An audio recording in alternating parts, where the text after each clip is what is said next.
नमस्कार, आप देख रहे हैं द हिंद 24 न्यूज और मैं हूं आपके साथ साक्षी निर्माण। आइए नजर डालते हैं आज की कुछ बड़ी खबरों की ओर। उत्तर प्रदेश के मेरठ जिले के गांव कपसाड़ में हुई घटना को लेकर पीड़ित परिवार से मिलने जा रहे नगीना सांसद चंद्रशेखर आजाद को काशी टोल प्लाजा पर पुलिस ने रोक लिया। टोल प्लाजा पर रोके जाने के बाद चंद्रशेखर आजाद ने साफ शब्दों में कहा कि वह हर हाल में पीड़ित परिवार से मिलेंगे। उन्होंने कहा कि उनकी पहली मांग है कि उन्हें पीड़ित परिवार से मिलने दिया जाए। चंद्रशेखर आजाद ने प्रदेश की कानून व्यवस्था पर सवाल उठाते हुए कहा कि उत्तर प्रदेश की हर बहन बेटी को सुरक्षित रहना चाहिए। उन्होंने चेतावनी भरे लहजे में कहा कि अगर किसी ने बेटी का अपमान किया तो हर चौराहे पर यमराज खड़ा मिलेगा और वही यमराज उसे कहीं और पहुंचा देगा। फिलहाल मौके पर भारी पुलिस बल तैनात है और स्थिति पर नजर रखी जा रही है। मैं पीड़ित परिवार से मिलकर रहूंगा, ये मेरी पहली मांग है। उत्तर प्रदेश की हर बहन बेटी सुरक्षित रहनी चाहिए। अगर किसी ने बेटी का अपमान किया तो हर चौराहे पर यमराज खड़ा मिलेगा और वही यमराज उसे कहीं और पहुंचा देगा। तो क्या कहना है, किस तरीके से पहुंचे और रोकने का भी पूरा प्रयास किया गया? रोकने का प्रयास कर रही है। पहले एक बात समझो, आईडी पर पूर्ण रूप से सामाजिक बात है, सबकी समझ आएगी। अधिकारी यहाँ खड़े हैं।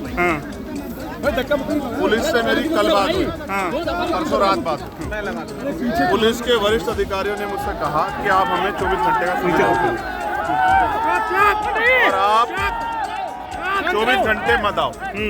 ठीक है, हम जो भी कार्रवाई परिवार की डिमांड है उसको कार्रवाई को हम लोग करेंगे। एक बात, मैंने 24 घंटे, कल सब लोग गए, सबने अपनी बात रखी, हम आराम से इंतजार करते रहे, पुलिस अपनी कार्रवाई आराम से कर।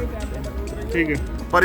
जब बात हुई तो मैंने अधिकारियों से कहा परिवार को सहमत कर लो, परिवार की सहमति से करो जो कुछ करना। रात अंतिम संस्कार हो गया, आपने और हमने सबने देख लिया। अब मेरठ, दिल्ली से मेरठ आने में 1 घंटा लगता है, मुझे आज लगे 4 घंटे। कारण ये है कि पुलिस ने जगह जगह पे रोका, कई जगह पे पुलिस ने अपना काम किया, मुझे उनसे कोई विचारों से नाराजगी। लेकिन मेरी समझ में ये नहीं आ रहा है, जो काम अपराधियों के साथ करना चाहिए वो हमारे साथ क्यों हो रहा है? बेसिक हो क्या रहा है? परिवार ने अंतिम संस्कार कर दिया, मेरी परिवार से बात नहीं, जिस परिस्थिति का हम लोग उनके साथ करें। परिवार की जो डिमांड, जिस तरह की परिवार की इच्छाएं थी कि अपराधियों पर कार्रवाई हो, बेटी मिल जाए, वो अभी तक हुई नहीं है। तो हमारा सिर्फ ध्येय ये है कि हम परिवार की तकलीफ को जान लें और अपने पुलिस के साथियों के साथ, एडमिनिस्ट्रेशन के साथियों के साथ उस पर चर्चा कर लें। पुलिस ने क्या किया हमें जानकारी हो जाए और जो उस परिवार की मदद हो सकती है वही एक रास्ता है। लोकतांत्रिक, इसके अलावा कोई रास्ता है नहीं। आप और मैं खुद समझ सकते हैं, वो बेटी मेरठ की है और जिस माँ की हत्या हुई है वो भी मेरठ की। और मैं तो ये देख रहा हूँ सब लोग थे वहाँ, ना कोई पार्टी थी ना कोई जाति थी, सब लोग थे। और अगर मैं चला जाऊंगा उनके आंसू पूछने के लिए, उनके पास जाके बैठ जाऊंगा, तो मुझे नहीं लगता कि किसी को कोई परेशानी हो सकती है। अगर कोई ऐसा संवैधानिक कार्य हम लोग कर रहे हो तो पता लगे, लेकिन ऐसा क्या कि मैं जिनको मार दिया गया, जिस माँ को, उस माँ से उस माँ की तकलीफ को, उस परिवार की तकलीफ को अगर मैं जानने भी नहीं जा सकता हूँ तो इसका जवाब तो प्रशासन और पुलिस दे सकती है। तो आप दिल्ली से यहाँ तक पहुँचे हैं, कई हजार पुलिसकर्मी आपको रोकने के लिए लगाए गए हैं। देखो यार, जिसकी माँ मरती है ना, एक होता नेचुरल डेथ, एक हत्या। क्या क्या नहीं सुन रहा हूँ मैं कल से। कोई कहता है लड़की बड़ी है, लड़के को भगा लेगी है। कोई कहता है पहले से पंचायत, और किस तरह से उसकी जो इज्जत को तार तार कर रहे हो। हाथरस में भी यही किया था, प्रेम प्रसंग और सब चीजें। यार ये दलित की बेटी है तो क्या दलितों का खून पानी है क्या उनकी इज्जत नहीं है? मैं तो उसको मेरठ की बेटी कह रहा हूँ, उनको तो शर्म आनी चाहिए जो इस तरह की बातें उस बेटी के बारे में कह रहे हैं। मगर मैं हिस्ट्री पढ़ा हुआ व्यक्ति हूँ और मैं ज़मीन से आया हूँ। अगर ये अपराध, हालांकि मेरी असहमति है, किसी के साथ ना हो, अगर किसी दलित समाज के बच्चे द्वारा हो जाता अज्ञानता में, तो उनका घर जल जाते हैं। उनकी महिलाओं को वहाँ से पलायन करना पड़ता। मैं भारत को की हिस्ट्री मैंने पढ़ी है। मैं तो संवैधानिक तरीके से सिर्फ और सिर्फ आरोपी पे कार्रवाई की मांग कर रहा हूँ। क्या मांग है? मांग यही है ना, वो जमीन खा गई, जमीन निगल गई, आसमान खा गया, कहाँ है आरोपी? पुलिस के हाथ तो बहुत लंबे हैं, मुझे रोकने के लिए हजारों पुलिस, मैं दौड़ रहा हूँ, मोटरसाइकिलों पे 30 जगह तो रोका, गाड़ी टूट गई, चोट लग गई, सब कुछ हो गया। ठीक है, मैं सब चीज़ें हो सकती हैं यार। ये फोर्स लगनी चाहिए थी आरोपियों की गिरफ्तारी के लिए, ढूंढने के लिए। मैं तो कह रहा हूँ ना, जब 24 घंटे का समय आपने मांगा, हमने तो दे दिया ना। आप और बताओ आपको क्या चाहिए? पुलिस ने 48 घंटे कहा कल। पुलिस तो फिर कल को और फिर 48 कह देगी, फिर क्या करेंगे? अगर गिरफ्तारी नहीं हुई, चंद्रशेखर के एक्शन लेंगे? देखो यार, मैं फिर बता, ये मामला मेरे लिए नॉन पॉलिटिकल है। कारण उसका ये है, 2 दिन ठंडे हो जाएंगे, लोग अपने अपने घर में बैठ जाएंगे। जिसने माँ खोई है उसको पता है, जिसकी बहन आज नहीं मिली है उसको पता। सोच के देखो ना, ये एसपी साहब हमारे खड़े हैं, राघवेंद्र जी, इनकी बेटी होती, मेरी बेटी होती, जो लापता होती, क्या एक बाप एक भाई बैठ जाता ना?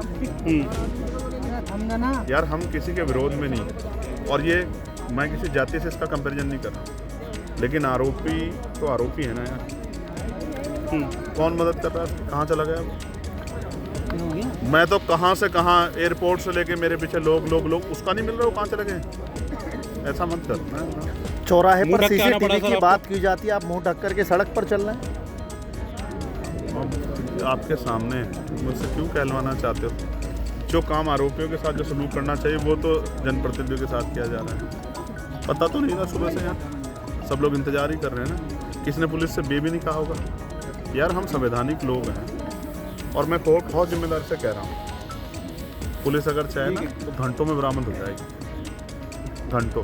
तो पुलिस नहीं चाह रही, आपका मतलब ये? आपको ये लगता है कि पुलिस मैं संरक्षण बिल्कुल दे रही है? कहूँगा, मैं बिल्कुल क्यों ना कहूँगा। अगर नहीं मिली है, कितने घंटे बीत गए? जरा मेरा ज्ञान बढ़ा दो, कितने घंटे बीत गए?